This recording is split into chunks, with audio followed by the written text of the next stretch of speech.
ওই ওই ওই গাড়ি ধোবো, ইট বইবো, আমি ঠিক টাকা জোগাড় করে ফেলবো বোন। তুমি তুমি ডাক্তারবাবুকে বলো, ডাক্তারবাবুকে বলো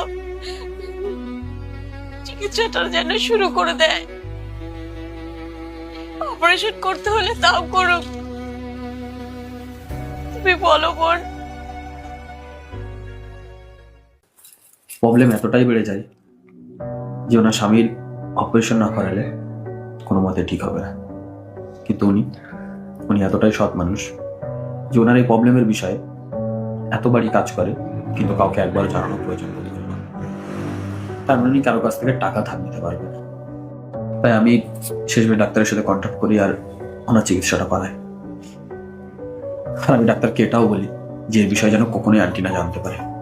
আর যখন সবকিছু ঠিক হয়ে যায় তারপরে আমি ডিসাইড করি যে আন্টিকে আমি টাকা